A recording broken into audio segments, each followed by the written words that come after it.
Good evening and welcome to Main Street Sports. Ray Halbrook here from Livestream STL. Hope everybody's having a great Wednesday. It is Wednesday, I believe, yes. And appreciate everybody being on here real quick. Thanks to our wonderful cast and crew here going to be with us today here. And we're going to start things off with none other than the Jeff Whitener. Jeff, how you doing, my friend? I am doing well, Ray. Glad to be back at it here on the Main Street Sports Show tonight from La Pachangas here in Herculaneum.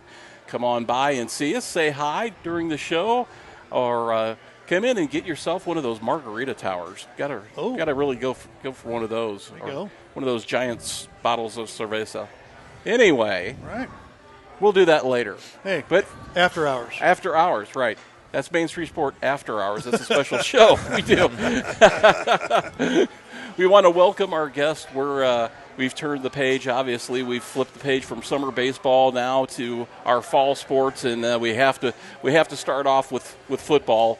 No two ways about it, and we are very pleased to have on the show tonight, on the far end here on the right, head coach of the St. Pius Lancers, Mr. Dan Oliver. Coach, how are you today? I'm doing good. We appreciate you coming in. We have the new head football coach. That seems weird saying new because you've been at Windsor for so long. Windsor High School, Jeff Funston. Coach, how are you doing? Doing great, thank you. And we have a brand new football coach at Bishop DuBourg High School. I can't wait to interview him, Mr. Jake Hogan. Hey, how are you guys? Thanks for having us. Hey, we're very pleased and want to get this right off the bat here. We welcome Bishop DuBourg to the Livestream STL family, and we're looking forward to doing quite a few games out there this year with you guys and, of course, our friend Jim Powers and all the fine folks out at Bishop DuBourg. Oh, yeah, we're excited to have you guys. So we're looking forward to it. But first off, we're going to talk with the seasoned veteran. I hope that's not an insult over to Coach. It's just another way to say old. That's all right. Oh. Don't worry, I'm still the oldest guy here. All right. But let's talk a little bit about your Lancers last year. 3-7 record. You had some kind of nagging injuries kind of nipping at you all year. I believe you lost, is it 14 guys you lost at graduation? Right? Yeah, something like that. I saw when you guys sent the questions over or whatever, and I was like, yeah, that sounds about right. 14. Yeah, it's probably pretty close. Now, of course, you were led by Nate Rubel. Nate was a kind of a one-man wrecking crew for you. He led the team in rushing, receiving, and scoring, and was a force on defense as well. And love watching Nate play and him. Some of the battles he had on the year, especially with Colby out at R7. Right.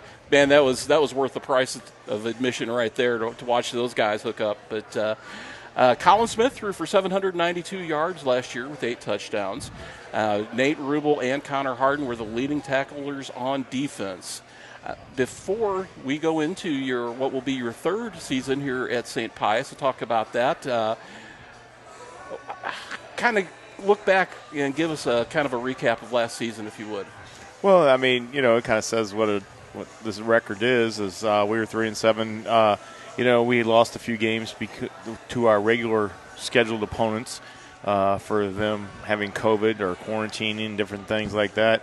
And then we ended up picking up some other teams that were pretty stellar. I think we had 4 teams that ended up in the semifinals in their classifications. We had Piggott, Arkansas, Jefferson R7, Kennett, and Thayer, yeah. And we played some good ball games with those guys, and then kind of the wheels fell off and they took off and did some things. But early on we had our game with Jefferson got canceled. Actually, I think it was Herky, and we picked up Kennett, and kind of 2 teams that were kind of heading in different directions, and Kennett was ready to go. We had Collins' second, third start, something like that, and we faced a Kennett defense that comes at you from 5 different directions all at the same time, and I thought, man, this is going to be tough on him, and it was.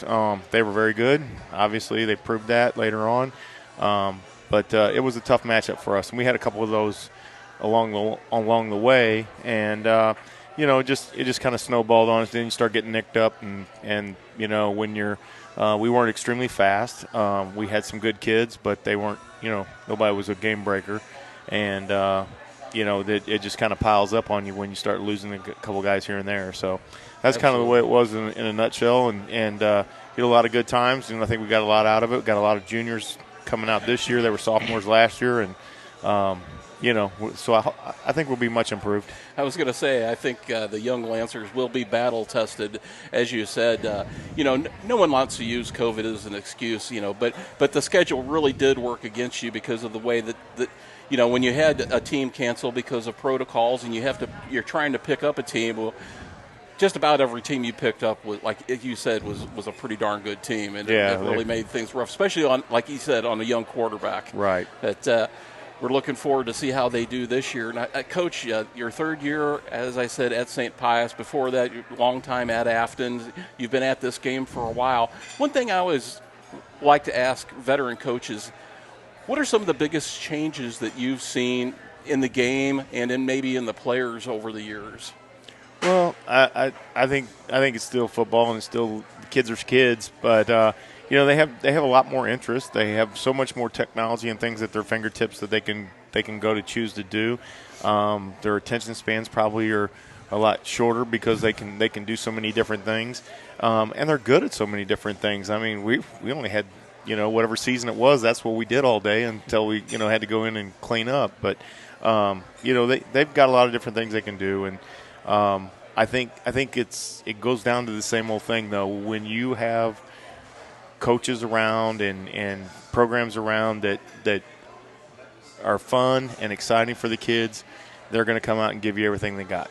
And if you can try to make it fun and have a good time with it, and hopefully along the way you win a few games and everything, but it's still a lot of life lessons are taught every day out there by these guys, and the kids, the ones that pick it up and run with it, they're going to be fine. And the ones that don't, well, hopefully they got good friends that'll help them out, Well, and just to book in on what you said a little bit, and talking about the season and talking about providing opportunities for the kids and trying to have fun. Last year was a year, because of all the rescheduling that you had to do, that sometimes you have to look at it as our main goal is just providing these kids an opportunity to play. Right. And then if we can have some fun and win some games, that's kind of secondary, is the way it went last year. Definitely. And we talked to our kids when those things came up. We said, hey, we can take a bye, or these are the teams that are available, and they're going to be very good teams. They're bigger classifications than ours in a lot of cases. Thayer wasn't, but they were very, very good alone in their classification. And I went to college with Billy down there at Thayer, and we've been good friends for a long time, and we're still good friends, even though he kind of kicked my butt at the end. But it was. But the kids all said they wanted to play. Sure. They did not want to sit out. They did not want to lose a game. And I don't know what the line would have been where they would have said, no, we're good.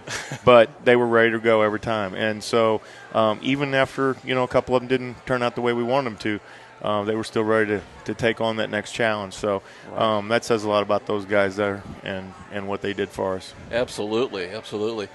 You talked about your some of your underclassmen coming up and hopefully making an impact for you this year.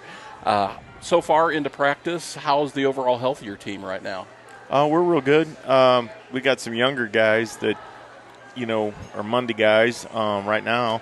A couple of them are nicked up, but most of our older guys are in good shape and ready to go. We went to a lot of 7-on-7s over at Windsor with Coach Funston and the guys this summer, and then we did a camp at Missouri Western, and we did a camp down at Sullivan. So we kind of traveled around finally after my third year trying to get this going, and last year just nothing was going. So I'm excited about seeing how much more development we get out of that kind of thing, and where we can go with that. But there's we've got a good core of seniors, but we've got a bunch of juniors that are going to back them up and provide that added support. Well, that'll be good, and I'm looking very forward to doing quite a few St. Pius games this year. I have to talk about Nate Rubel a little bit just Definitely. because he impressed me so much last year. He's impressed a lot of people. And like I said, some of the battles he had with some of the best athletes on other teams, you know, those are the matchups you like watching, whether it was football, basketball, whatever the sport. Right. And those are the kind of things I love, you know, in doing what we do. But I know he's been getting some offers. I know some D2 schools have looked at him, and maybe some D3s have. And higher. Yeah, and hired. I'm expecting a call from some D1 guys tonight. They've already texted me that they want to talk about Nate tonight, and Excellent. He's been invited to several D1 schools to attend games and stuff like that. So he's up on their board, and rightfully so. And he's number one in his class academically and doing all those things. He started since he was a freshman. I mean, before I was even there, he was starting and playing. And the one thing I know is, don't screw it up. Just keep playing the kid. I mean, he's been one of their best players there for his whole 4 years. And so last year, I think that was one of the things that, we didn't really have another guy to go to. And once people figured out that's the guy, if you're good enough to shut him down, and some people were. But this year there's going to be more guys to go around. Colin's a lot better. And Colin had ups and downs, but he had a pretty good year. He threw for almost 800 yards, and I think you referenced earlier that we were fairly balanced last year, and I think we'll be balanced this year, but I'm hoping that we'll be a little bit more dynamic, and we can do some things and be a little bit more explosive, and score quickly and get the momentum going our way, and we'll just see how it goes. But we got some offensive linemen. We got to kind of mix and match and figure out who goes where and this and that. But that picture's starting to come out too. So we'll see how that goes. And Friday night will be a big check off some boxes, hopefully, and figure out some things. All right, that's right. Well, without divulging anything as far as your offense or game plans or anything, we can still expect Nate to have a big role on offense, I would assume. I would say you could pretty much mail that one in. All right, we'll leave it at that. Right. As you said, you talked about balance, 140 passing attempts last year. So what I'm most concerned about, I guess, at this point is the loss of Michael Bollinger after graduating, and his sort of ability to be a bowling ball for you back there in the backfield a little bit. Yep. And how you're going to fill those shoes, and is Kyle Smith the guy that's going to be coming up for you, or how? Kyle has had a great summer. Kyle has gotten so much better, and he was really splitting a lot of time with Michael last year and in many games. He's really taken it on this summer and become a senior. But, right behind him and, even to back up Nate, so I'm going to give him some breaks, is Dabrian Moss. We didn't have Dabrian last year. He broke his knee, or a bone right there below his knee in summer, and didn't get to play. He didn't get to play basketball until almost Christmas time or after.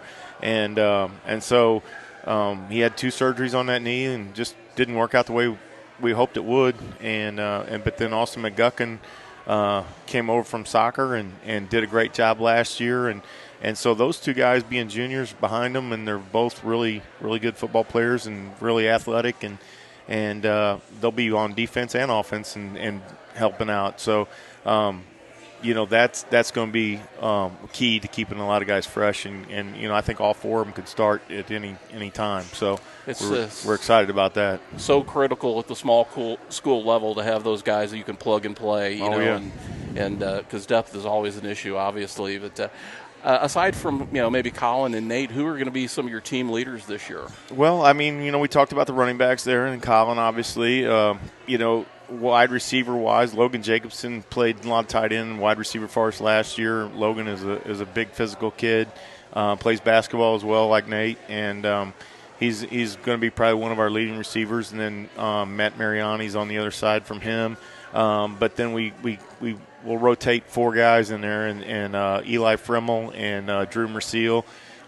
Drew probably from baseball, and Eli is a really kind of a long little skinny guy, but he's real quick and explosive, and both those guys played great corner for us this summer at different times, and then wide receiver too. So we're excited about what they bring, the speed and the quickness that they bring, and again, they played a lot last year, and that experience and stuff hopefully will just continue to get better for us. Yeah, I know Eli played a lot of special teams, did a lot of returning for you last year as well. Yeah. We talked a little bit about the sophomores coming up. Are there any freshmen coming in that have raised an eyebrow that you thought, wow, this guy might get some playing time this year? Not yet. We probably have 5 or 6 freshmen that have all done a great job. And I think down the road, but to say that any kind of varsity time for those guys at this point is probably not anybody's best interest to talk about that right now. But but they're working hard, and I mean, when you have 30-some kids on your team, everybody's important. Everybody has a role, and sometimes the role is a little bit bigger on Friday night, and sometimes it's you got to get on Monday night and get going. Sure, absolutely. Well, we've talked about the players, obviously, and the roster. Let's talk about the coaching staff. Any changes on the staff this year? You guys rolling with the same guys you had last year? Yeah, pretty much the same guys. Coach Strong moved on, wanted to do some other things, and he's going to be helping out over, I believe, in Grandview area, and wish Ron the best. He did a lot of good things with our younger guys and helping us get started, and he was very instrumental for helping me out when I first came to St. Pius, when I left Afton. But it's just the way things go sometimes. Guys move on and do different things. So, but everybody else stayed pretty much the same, and we're just going to keep on rolling down the road. Well, sometimes that consistency is a great help to a team that's coming off a tough schedule like you had last year for sure.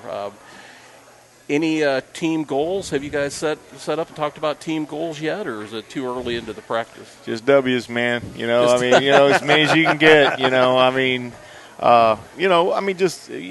start off just with the simplest of things is just be consistent, play well, get after it, and see improvement every day in practice, and see every game you hope, and along the way you hope you get some W's and keep going. But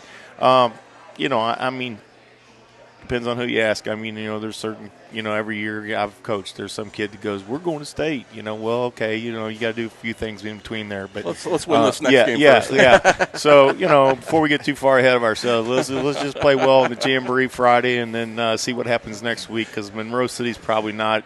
They probably got a few goals up there too. So there's no vision board in the locker room or anything like that? No. You guys don't have a Pinterest account for the football team or anything? No, I don't. They didn't give me a password, so I don't know. I don't think so. Great answer. Yeah, no kidding.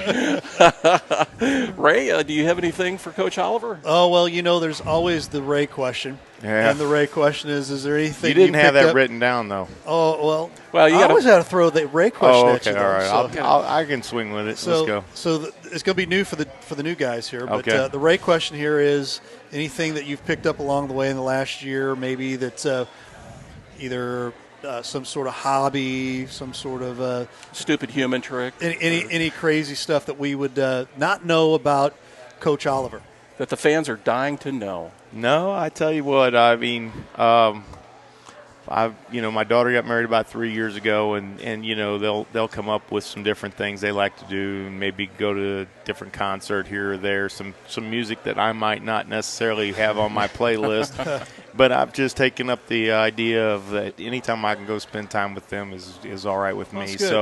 So I went to the Foo Fighters the other night. I knew all of 3 songs, I think, or maybe nice. I might be pressing it a little bit, but we had a good time, and like I said, anytime I can spend time with my daughter and my son-in-law and my wife, hey, it's not a bad deal. So, right.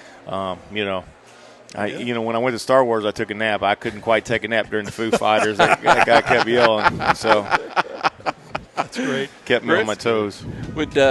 Why don't we take a break, and when we come back, we'll get to talk to our next coach, Mr. Jeff Funston of the Windsor Owls. I love it. Thanks for watching Main Street Sports. We will be right back.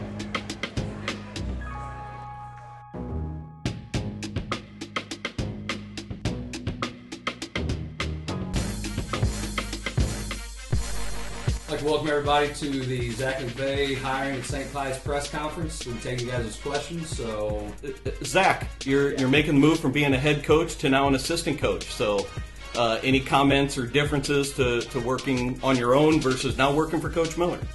Well, there's a lot of differences. I mean, you get to do things the way you want to. You don't necessarily have antiquated. Next question.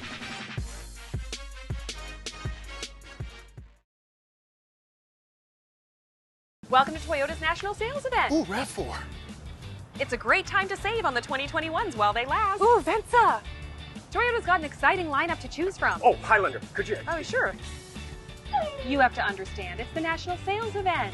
Right now, get up to 2.49% APR and $750 TFS subvention cash on some of our favorite Toyota vehicles, like the 2021 RAV4, Highlander, and Camry. Hey, that's my line. Toyota, let's go places. Tell us we can't, and we'll prove you wrong. Knock us down, and we'll get right back up. Call us risk takers, misfits, bad boys. But we know what we want, and it feels like American muscle, looks like advanced engineering, and smells like fresh, cut grass. Bad boy. Mow with an attitude. We're here for Jefferson County. At Fox, Dunklin, and Northwest, serving students and families. And every county school for therapy and counseling. We are here providing mental health for children and adults. Dental care, doctor visits, wellness exams, and immunizations. Responding to the demand for COVID vaccines and testing. Join 1 in 20 residents in the county. We are here. We are here. We are here. Welcome to the ComTree Family Tree. We hope you're enjoying tonight's presentation. Take advantage of the HD experience here with Livestream STL by going to the TKDS Sports Network app. Download the app and subscribe by going to videos.tkdssports.com.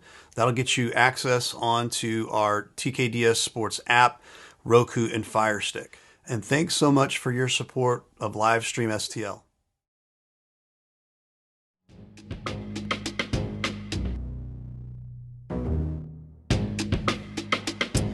And we are back for our second segment here of I almost said the coach's box because I'm doing it so many times, but this is Main Street Sports tonight. We had the coach's backs last night. And so before we get going, though, we'll let you know we've got a brand new name. We just cut off the Jeffco part, but it's going to be Friday Night Blitz. That begins actually this Friday night. And two of our teams, two coaches that are involved are sitting in front of us here. Coach Jeff Funston and Coach Jake Hogan over here from DeBerg will be over here out at Windsor, and we will have that in the entirety of the first segment. We're not going to do the second segment because there's so many. There's like eight schools or 7 schools. 7 schools? Is that what it was? Goodness gracious! And so I mean, it's going to be fun. All jamborees are mass chaos, so we're going to just roll with it and get a couple of reps for some of our guys. What people don't know behind the scenes, it's a dress rehearsal and exhibition for these guys and the players, but it's also for your people in the press box, your clock runners, your announcers, your media types. It's our practice also to kind of get back into the swing of things. Looking forward to that. And Ray, explain why you took the Jeffco part off of the Friday Night Lights. Well, and because we have expanded into the St. Louis area. Thank you to Bishop DeBerg for being a part of that as well. And that's one of our goals before we even got this thing off the ground was to expand into St. Louis County, even into St. Charles County. So we're slowly inching our way up that way. That's right. And, why not, right? We're like the migration of the armadillos here the last 10 years in the state of Missouri. We're slowly moving north. And they're everywhere now, aren't they? And they're everywhere. That's right. Hopefully, Livestream STL. And hopefully, we won't get run over and be roadkill on the road like I like it, like armadillos. There you go. All right, our second segment, Coach Jeff Funston, Windsor Owls. It's his turn in the barrel here on the Main Street Sports Show. And Coach, talk about last year. You were there, 2-7 record overall under head coach Alex DeMatteis. Alex has moved on to a cushy administrative position now, and I know that you've been, there a long time assistant, and my goodness, you've been there over 20 years at Windsor, haven't you? Over 20 years, yeah, right. Sure enough. You're coming up the highway. Your car automatically. You don't even have to be awake. Your car just turns right in there. That's right. The Owls lost, I believe, 11 seniors to graduation. Sounds about right. Derek Williams, here again, he was the one-man wrecking crew for you guys, scoring, rushing, passing, you name it. He did a pretty good job of hitting the baseball, too, didn't he, Ray? Yes, he sure did. Yeah, he did. He did all right. And, of course, he has now gone on to John Logan College to play baseball.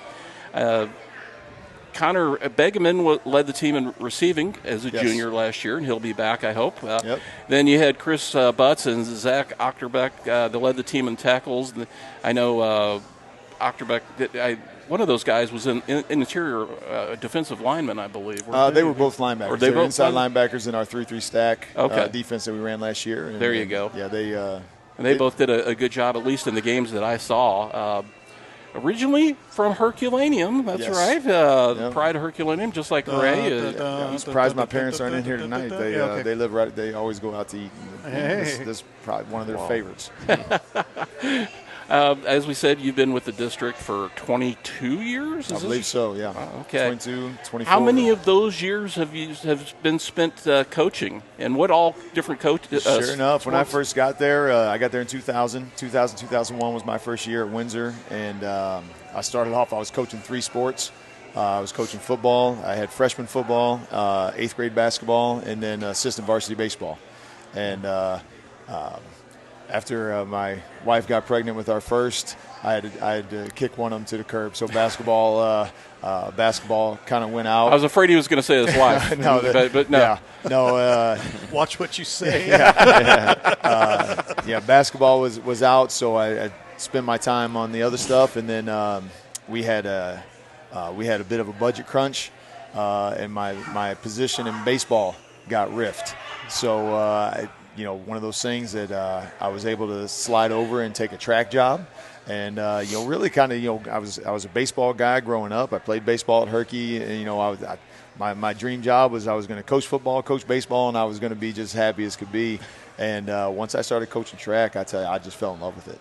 I kind of found that second love after football, and really enjoy it. So I've coached all 3 of those over the years, and there you go.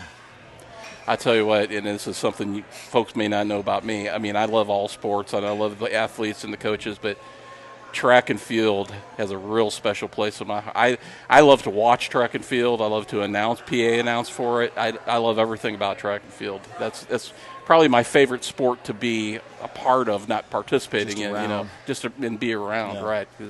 To me, it's the most pure sport. Yeah, tough to argue that, yeah. Okay, well, I'm going to ask you this question now. We talked about this pre-show off the air. Long-time assistant, why did you decide to punish yourself now by taking a head coaching position? And again, like I was saying, it's again more of a punishment for the wife than me. Like I said, getting into football or getting into coaching, I guess in general, the goal was always to be a head coach. I just love football, and I was going to do my best to work up. I spent 2 years before Windsor down at a very small school in southeast Missouri named Bell City. Most people, I know the name. Oh, do you? Okay. It's a town of about 500. And so, when I was down there, I was the head basketball coach. That wasn't what I had envisioned coming out of school, was to be a head basketball coach. So, I was down there for a couple years, and then once I got the opportunity to come up here to Windsor, again, it was just kind of the career path that I wanted. Punishment, it's more for me just fulfilling that goal that I had when I first started off. Oh, that's fantastic. I know you were a part of the program, so I will ask you to recap last year's team. Sure.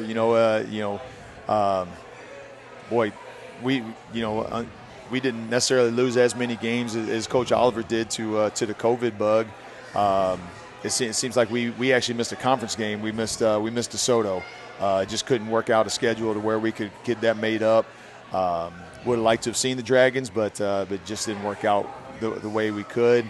Ended up picking up a Portageville team down southeast Missouri and got down there, and it was fantastic. Had a great night. Able to rack up some points and do some things, and got to see an offense that was clicking on all cylinders for a little while. So that was great. And Derek kind of exploded for a night, as Derek has a tendency to do from time to time. Had the stretch run down the end. We lost a couple real close games, and they were on last minute and a half. Somebody put in a touchdown and we couldn't recover, or it was we couldn't hold them out for that last 20 seconds. We had a Lutheran South game that was we had the lead with about 30 something seconds left, and they pop one over the top of our cornerback there and get the touchdown to go ahead, and then it's scramble time, and it just didn't happen. Played Pacific tough, that first round of the districts. Played Pacific tough for a half. We were up 22-20 going into halftime, and just couldn't hold on in the second half. Again, just kind of had those wheels come off there, like Coach Oliver was talking about. But yeah, so had some real good things, and had some young positions that got a lot of experience, and we're excited about those guys coming back. Well, and that leads to my next question. As far as we're here, very early into the practice schedule now, but I'm assuming that, you've had a pretty good summer camp as well, and a chance to really look and evaluate these guys. Who are some of the names maybe we don't know about that you think might come in and make an impact for the Owls this year? Well, we hope that Connor's going to be an impact player. I know he's a name that is known. When you lead the team in receiving the year before, people kind of, when you're 6'5", it's tough to hide you. We're hoping that he's going to have a real good year. Somebody that's put in a ton of work and can be explosive, and he showed us some flashes last year. But Braden McCoy is going to play wide receiver. He's going to play safety, but he's Mikey Wolcott was our big return guy for the last couple of years. I think I want to say it was his junior year. He was maybe third-team All-State returner, and we think Braden can kind of fill that role that Mikey left. Because Mikey's going to be tough to replace too. He did a lot of things for us, and Braden is going to have a real good year. And I don't know if this is one of your questions later on down the road, but the heir apparent, if you want to get into who can kind of pull the trigger for us and run the show, Nolan Hurth is going to be, I think, a guy that can do some things, and he's got a real good feel for the offense right now. He filled in for Derek a little bit when Derek had a little bang up on a knee, or he had a little bang up on this or that or the other, and Nolan came in and did some good things. So we're hoping that he's able to fill in a little bit. What year is Nolan? Nolan's a junior. Oh, okay. Nolan's a junior. He came back to football. He played in junior high, took a freshman year off. Okay. And then came back last year as a sophomore, got a little bit of time at cornerback, and then got some fill-in time for Derek, like I was saying. But, did some good things. In that Pacific game, he came in. Derek just kind of got a little tweak, needed to get checked out real quick. And Nolan came in through a touchdown right before halftime. So, it's great that he's got that little – oh, man, this is going to hurt. But he's got a little bit of that swagger to him that he's okay to kind of get in there and do some things. You just opened up Pandora's box, didn't you? I know. That's okay. I mean, at that position, it helps to have a little swagger. Yeah, no doubt. Yeah, absolutely. Well, that leads right into my next question. Last year you did a pretty good job of spreading the ball around. You had some decent receivers. You think you're looking at that style of offense again this year? Any changes with the new regime? I'll tell you, not many. Coach DeMatteis, kind of let me within boundaries. Let me have a little bit of free reign as far as what I was wanting to do offensively. So really, we're just going to kind of roll it over and let's go get it. We got guys that have been in the program for a couple of years, got that experience, and so we're not going to tweak too much here and there. We're just going to refine it, get better at it, do it faster. That's really what we're looking at. We got. You talk about spreading it out. I went back and looked at it. We were around that 60-40 run pass. So I don't see any need to change it. We going back to your previous. We got a running back that's coming in Jordan Foster, who had a good offseason and worked real hard in the weight room. He's running the ball like a wild man right now. So you got that, and then we've got about besides Connor, we got about 7 other guys who can come in and play receiver that are all just lightning fast. Well, I say lightning fast. We don't tail off after the first 4 come out. So, we're going to be deep. But you've got the depth. Yeah, we got the depth to where we're going to play fast, and it's going to be those 8 guys. Getting down the field, you get tired, come off, next guy, we don't lose a beat. So that's a nice luxury to have. Yeah, we're excited about that. Especially not just for route running, but blocking as well. Blocking as well. Yeah. And there's a couple of them that are hungry and tenacious and a little pester you to death for sure. That's excellent. This is the loaded question that we always ask. This is like one of these questions that's kind of silly, but because the answer has got to be obviously vague when you're a coach. But who do you see as some of the toughest challenges in the conference for you this year? Well, how about just the conference? We can't take a breath when we hit conference play. That's for sure. Right? It's And I think I said this to the newspaper earlier in the year or the summer. We've been at the bottom of it for a couple of years, so we can't take anybody light until we start moving up the ladder there. And not that you ever can, I know, but until we start moving up the ladder, they all got to be Super Bowls for us, every one of them. Well, that takes me to my last question before Ray pops the Ray question on you. But yes. What does success look like for you this year? We need to see all 11 guys being relentless at everything they do. If we see, we've been preaching play fast, and let's keep attacking people for 48 minutes, coming from every direction So if we start seeing, not that we didn't have that effort before, but as long as we're seeing that effort, we know we're going in the right direction. And then on the back end of that, the mental toughness that goes along with playing a football game of we're going to be there for our buddies. We're not going to point the fingers. We're going to pick each other up, and the opponent's over on the other side of the ball. So if we see those couple things, we know we're going in the right direction. And win the second half. Win the second half. My goodness, that's been a Windsor thing, hasn't it? Look okay for a couple, and then I think that's been the depth thing. So hopefully with that a little bit extra depth. And that is you get with the depth issue, you just get worn down in the second half. Not necessarily conditioning; it's just getting worn down and beat down. So if we can keep those guys fresh, we're going to be all right in the second half this year. But we're going to take it over to Ray. Yes. Halbrook I get to ask the alumni question here. The alumni Ray question. I thought I was going to get the same question as you Dan. are, but it's alumni to alumni. I've been sitting here thinking about it for the last 10. Throw you the curveball. No. So the original question we used to start with was, what is something that we may not know about Coach Funston? Might be, something peculiar. There's like, oh wow, I didn't know that. Or if it's a hobby, or what's your favorite color? I don't know. Something like that. That is something peculiar about Coach Funston. So there's your question. Man, I spent my whole life trying not to be peculiar. I don't know which way. Don't stand out, so you don't get don't get the fingers pointed at you. Right. And as I was thinking about it, I was thinking, okay, well, what's maybe a COVID hobby that I we had to picked do that up, last year. Yeah, right? I get you. My middle child. I got a daughter that just graduated this past year, and then I've got a senior now. Okay. And then we've got our 7-year-old as well, who's in second grade there at Windsor Elementary. But my middle child. Oh, maybe it was my oldest. Well, they tag teamed it, I think, is what happened. They got me watching that British baking show.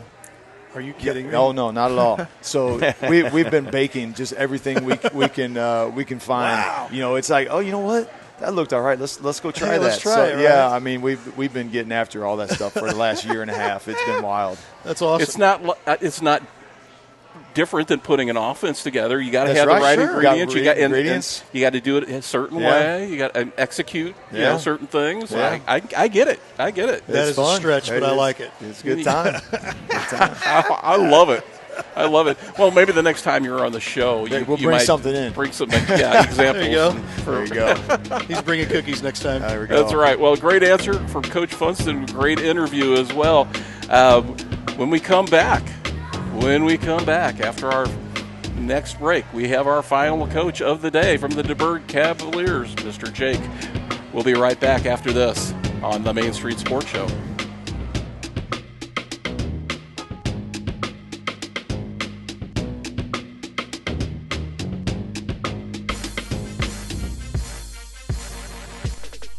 I'd like to welcome everybody to the Zach McVay hiring at St. Pius press conference. We'll be taking you guys' questions, so...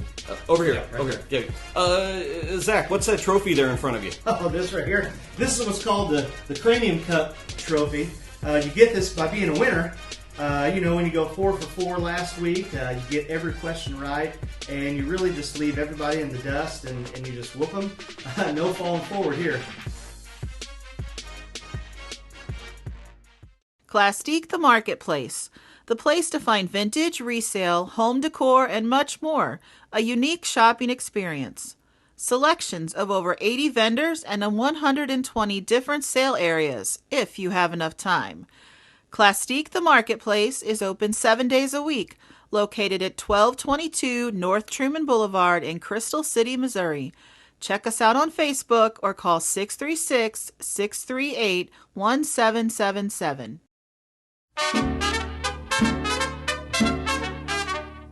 Or fine Mexican cuisine. A family atmosphere. Any place to watch your local sport teams. Come out to La Pechangas.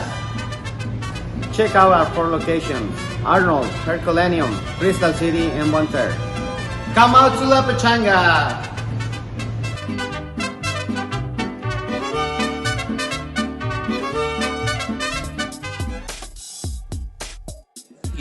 I do this for the love of the kids. I do it for the love of the coaches and the ADs because there's not enough high school coverage in the St. Louis area.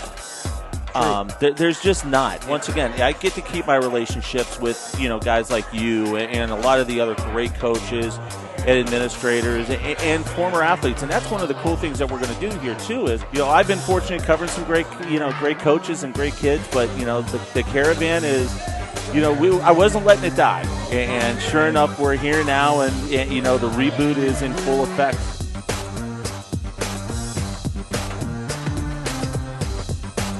Toyota's national sales event is on now. Get up to $2,000 customer cash on 3 of our favorite sedan models like the 2021 Camry, Corolla, and Avalon. It all ends September 7th. Toyota, let's go places.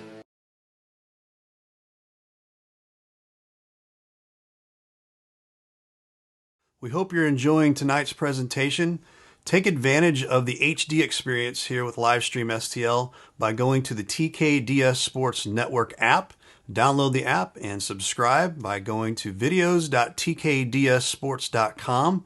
That'll get you access onto our TKDS Sports app, Roku, and Fire Stick. And thanks so much for your support of Livestream STL.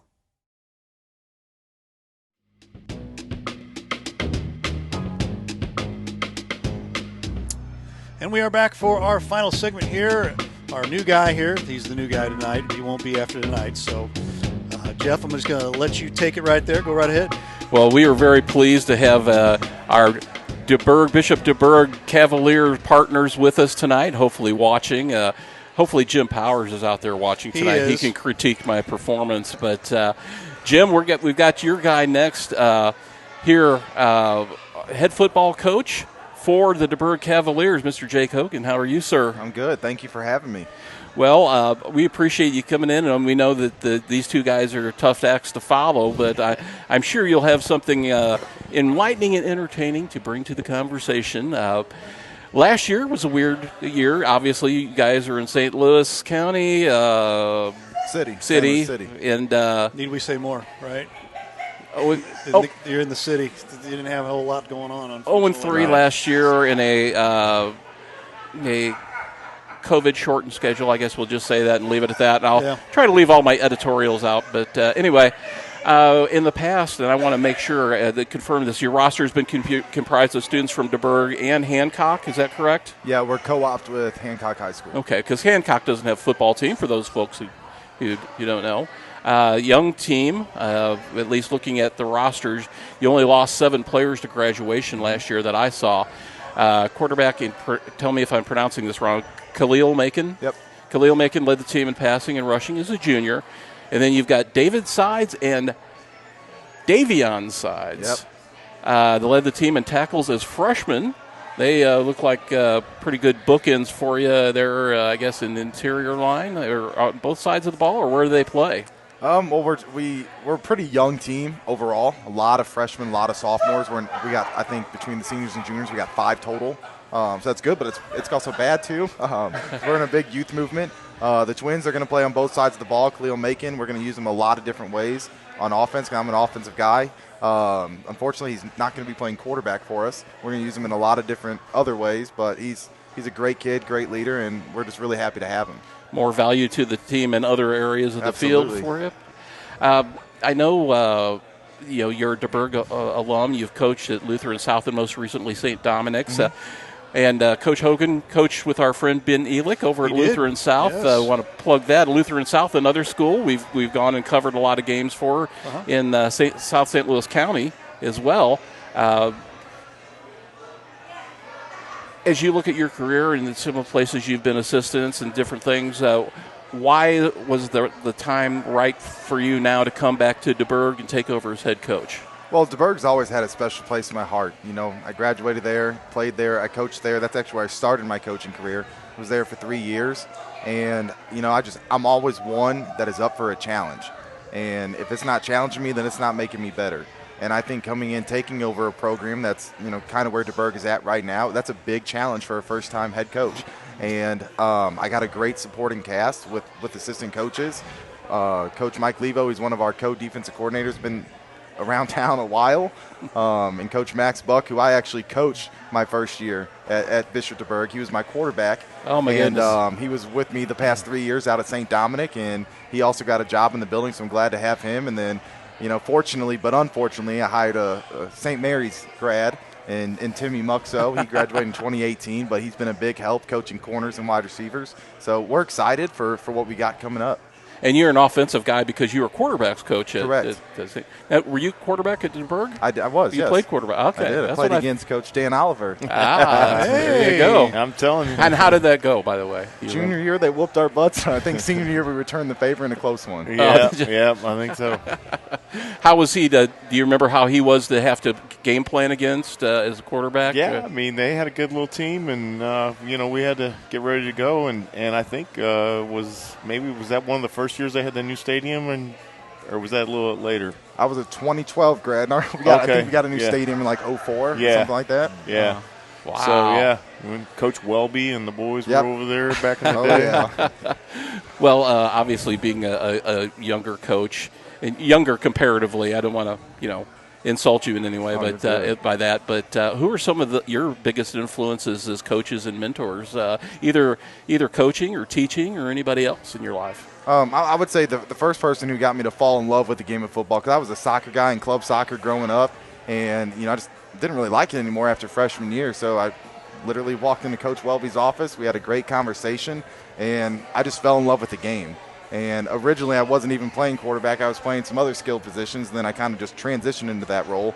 And he's been a big mentor and big help throughout my career. He's been trying to get me to come to St. Dominic since he's now the president there, but after my senior year, he became the athletic director there, and he's been trying to get me to come out there every single year, so we've always been in touch.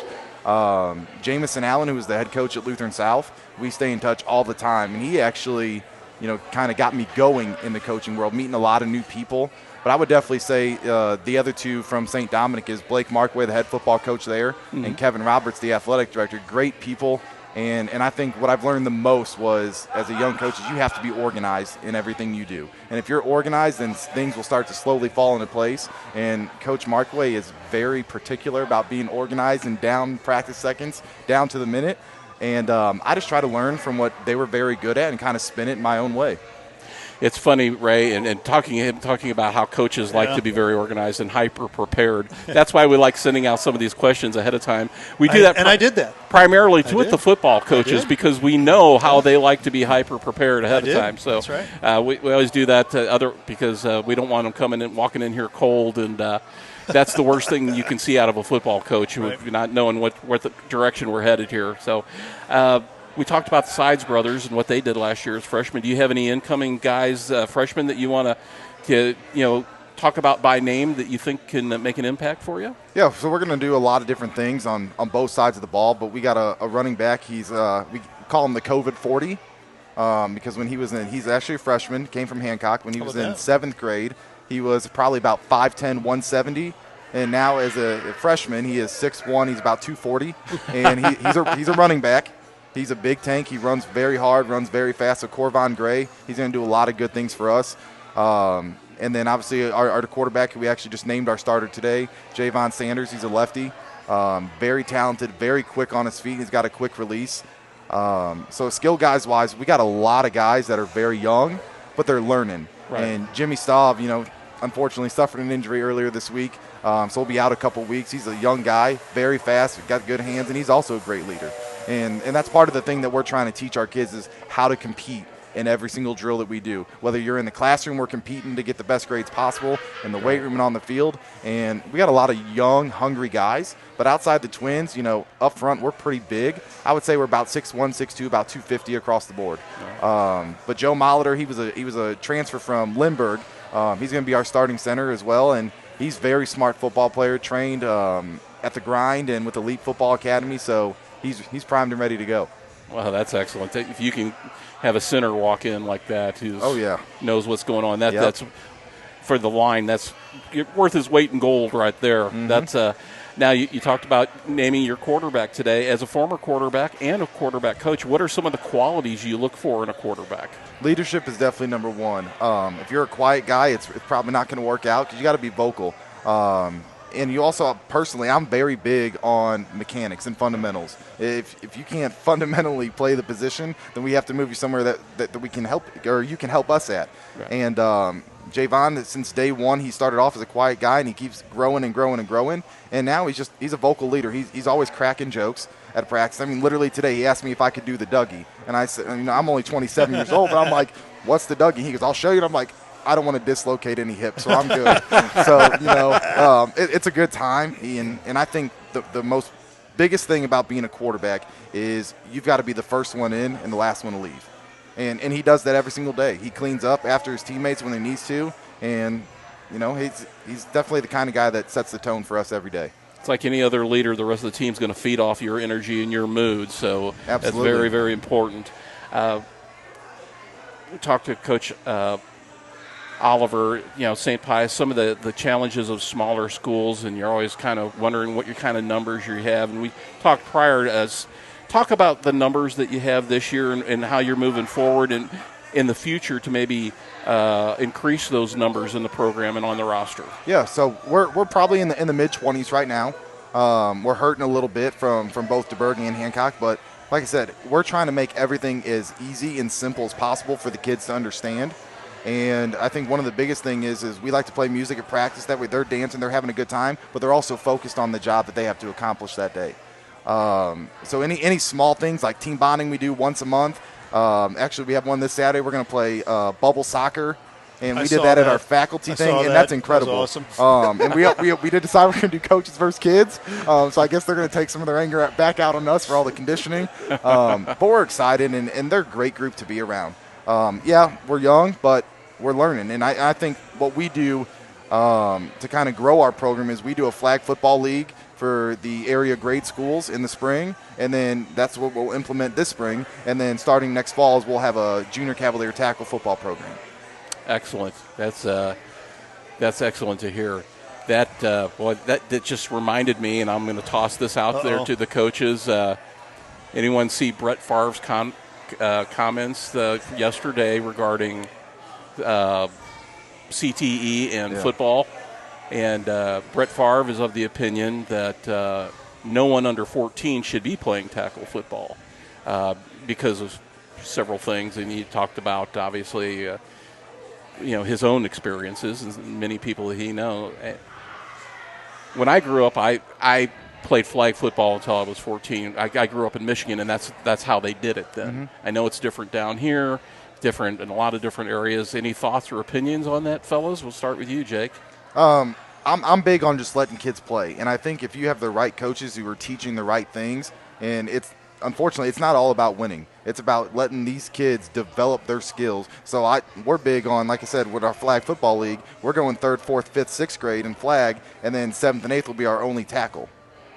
Because we want our kids to have fun and just learn the game of football before they just go out there and get popped the first time and then like, okay, Mom and Dad, I don't never want to play again. Right. So we want to build this game for them so that they can fall in love with it and then continue to grow and hopefully come to Bishop DuBourg. Well, I can't Shameless disagree plug. with that at all. Shameless plug. Shameless plug. That's right for the Cavaliers.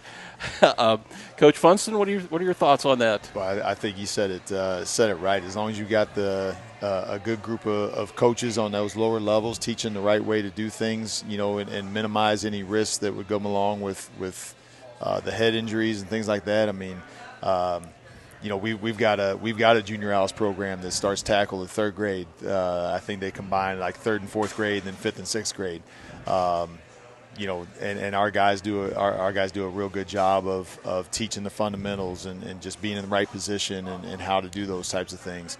As far as the overall thing, that's above my pay grade. But if it's going to be done, it needs to be done right. So as long as that's getting done, then I'm going to send it over to Coach Oliver now, and he's going to agree with both of you. Well, I mean, you have to. I mean, because really, I mean, absolutely. And I've, my daughter's 31, and I've gone through all the little sports and the, little leagues and select teams and all that stuff. And really, the teams that just come out and you try to get the fundamentals down, but you make it fun. Make it fun. Make it about the kids and not about how many trophies I can hang on my mantle and do this and stuff, because it's not about you, it's about the kids. And if you do that, they're always going to have fun. They're going to come back to it, and they're going to want their kids to do the same thing, have those experiences. And, like Jake said, you get coaches out there that are teaching the game, making the game fun, and making it about the kids. And, things work out themselves. Nobody wants to, be the sensei from the Karate Kid, this the evil, the bad guy, so nobody wants to be that guy or wants to have that guy around. Yeah, Cobra Kai. Sweep the leg. Yeah. So just go out and make it fun and have the kids have a good time and teach the game the way it's supposed to be taught. And I would agree that the vast majority of coaches do absolutely. that. I mean, there's like any other profession. You've got a few bad apples here and there, but the vast majority really care about the kids and wanting to teach them the right way. All right, sorry for that segue, guys. First year, young team. How are you going to measure success this year for the DuBourg Cavaliers? I don't think it ever comes down to wins and losses. I think the only win that's really important is that I can set a good example for these kids.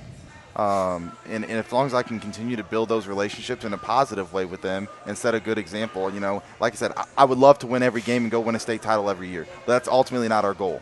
We want our kids to once they graduate high school, to go on and be great fathers and great husbands and great people in the community. I think that's the ultimate win. And I think if we can just take it one step at a time and just keep building with these kids, that's true success for us. And our coaches do a great job at building relationships, and we're constantly talking with the kids in the hallways and just getting to know them on a personal level. So I think that would be success for us, is that we just continue on the right track and allow our kids to compete hard in the classroom, compete hard on the field and in the weight room. And then, we're big on service. And, that's our motto at Bishop DuBourg, is faith in Christ, service to others. So how can we serve our community, and no better than doing that than getting our butts out there and just helping everybody else. Well, sure. And a thing you'll hear a lot from any of the coaches at the high school level, and not just these gentlemen on the panel or any football coaches, is the number one job of developing these people. If you help develop young people and you teach them right, the wins sometimes take care of themselves. Sometimes you don't win. There are other factors involved, but measuring success, if you've got kids on your team that are better off 2 or 3 years now because they played football, whether it's academically, physically, mentally, whatever, job prospects, then that has to be a success in your eyes. Oh, absolutely. And at our teachers' meetings last week, I was asked, and our question was, why did you want to teach? And I'm like, well, I'm not a teacher. I'm the advancement assistant, so I don't teach. But I said the reason why I love being around, high school age kids, because that's the most critical time for a young person. And, I just want to impact lives. And if I can impact somebody's life and change their life story, I don't care where you came from. It's about where you're going. Right. And that's my biggest goal as a coach. It's so fun watching them develop mentally Absolutely. and physically and mature along the way. I know for us media guys, we're not with the kids all year long a lot of times. So I'll go back to what I do like at R7 this next week, and I'll see kids between the time they were sophomores and the time they're juniors, and all of a sudden they've grown 6 inches and they put 30 pounds of muscle on. You barely recognize them. Yep. But we had a great discussion here tonight with these 3 coaches. But Ray, we would be remiss if we didn't ask your question for our new coach, Jake Hogan. Let me just jump on top of that there and say, let's win it with life. That's the thing that I was. It's like, it's great to be able to win a district championship, win a conference championship, win all these different things. But if you didn't learn anything on the way, it's not worth it. Absolutely. And so it's kind of why we do what we do. We just want to shine the light, and that's what we hope to be able to do up there at DeBerg. So there's my shameless plug. But so here it is. Here's the question. Something that we need to know about Coach Jake Hogan that maybe your guys don't know about, or something, hobby. Again, what's your favorite color? I don't know, something like that. He's had 45 minutes to think about this. He has had 45 minutes, so we don't normally give everybody that amount of time. But throwing it back over to you, what do you got? Something about me is I'm the baby in the family. I grew up with 4 older sisters. So I was definitely tough at a young age. Yeah. It wasn't. Anytime one of them did something, I was blamed for it because obviously I'm the baby boy. But it's all good fun. Something that I like to do for fun is I like to travel. I travel a lot. And any time that I can make a quick weekend down at the Ozarks, I'm always down. But taking over as a first-year head football coach, there was no time for that this summer. And I also coach a club baseball team. Yeah. It's been tough, but I just like having fun, being around friends and family, and just enjoying life and keep on moving. I meant to ask you that. Are you going to be coaching any sports at DeBerg other than football? So this is year 9 coaching for me, and this will be the first year I'm not coaching multiple sports. I'll still coach my club baseball team, 12U. For the St. Louis Recruits, also another, plug right there. We know the Recruits. Yeah, sure. So, but no, I think for a first-year guy, I need to really spend more time with my guys in the winter and building them up, strength and conditioning. And in the spring, I need a break. I've having all this summertime, it's been awesome learning and growing. But I think at some point coaches do need a break. So that's my break is going to be in the spring. And I'm not going to coach any other sports except for football at DeBerg. There you go. All right. Well, we wish you all the best of luck this season, all the 3 of you gentlemen, and we're very excited to kick things off. We'll be revealing our football schedule very, very shortly here, and I know all 3 of your schools are going to be on that schedule. And we can't wait to get out there and see you guys and see your kids perform. So really want to thank you for being here tonight and being a part of the show as we start rolling things with football. Ray, when are we going to have that big reveal? Do we know yet? It's football season.